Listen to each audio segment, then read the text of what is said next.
Hey there. So let's talk about real estate in South Carolina. And one of the questions I get asked a lot from buyers and sellers, but let's start with the seller first. We have a closing date on our contract here, and we're going to closing. And I'll get asked, when do I have to be out of my house? You have to be out of your house the day of closing before you go sign your final documents with the closing attorney. That doesn't mean that you show up, sign your documents, and you get to go back to the house and meet the movers and get the rest of the stuff out. You need to contact the movers in advance. I would always recommend trying to get moved out the day before and be gone by 1 o'clock the day before, because the buyer gets to do a final walkthrough. It depends on what time of day you're going to close. But if you're closing in the morning, they may come the evening before and do their final walkthrough to make sure you left the house in the condition it was when they purchased it. In other words, the grass has been maintained, the house has been maintained, you don't have a bunch of debris and trash laying around that you plan on leaving in that property. So when you go to closing, you need to be completely out of the house, never to return to that property unless you're invited by the buyers for some reason. So always try to be out of the house fully and cleaned. You have to leave it broom swept in South Carolina. Now, how would you want somebody to treat you if you were a buyer of a house, especially some high-end properties?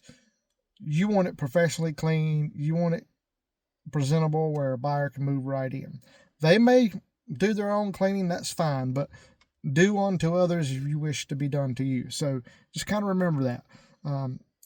Leave it presentable, ready for those people to move in, not trash, not a bunch of stuff left around the property they got to deal with. So you need to be completely off the property, gone, movers gone, everything out of the house when you go to sign your documents at closing. Okay? Now, sellers want to know, when are they going to get their funds from the sale? So it depends. In North and South Carolina right now, most every attorney is doing wire transfers. You can get a check. Sometimes attorneys will do cashier's checks or certified checks. However, most banks are putting a 10-day hold on those checks. So if you need this money for another closing, that's probably not going to work for you. So you would want to get wiring instructions from your bank and present them directly to that closing attorney. Do not email them to that closing attorney. Do not email them to your agent. There's so much email wire fraud going on right now, and wiring instructions are getting manipulated, and people are sending wires overseas, never be seen again. Not a good thing. So be prepared. Bring your wiring instructions to closing, hand deliver it to the closing attorney, or if you want a certified check, some attorneys will allow that to happen as well. But just know your bank's probably going to put a 10-day hold on it if you need that money.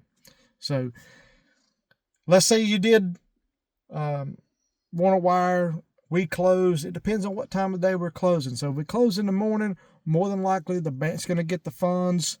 The attorney's going to get the funds that day of closing and can get it recorded with the county and everything's legal. And they'll send a wire out. It has to go through the Federal Reserve. So it may hit later that day. It may hit the following month, the morning. A good thing for you sellers, I would not try to do a closing on a Friday afternoon or a Friday period or a day before a holiday.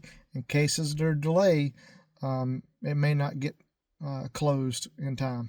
So that's pretty much what sellers are going to experience, what you need to keep an eye out. There are so many other things we can talk about, and we'll do that in another video. But Andy Reynolds here. If I can be of any assistance to you, I represent buyers and sellers in North and South Carolina.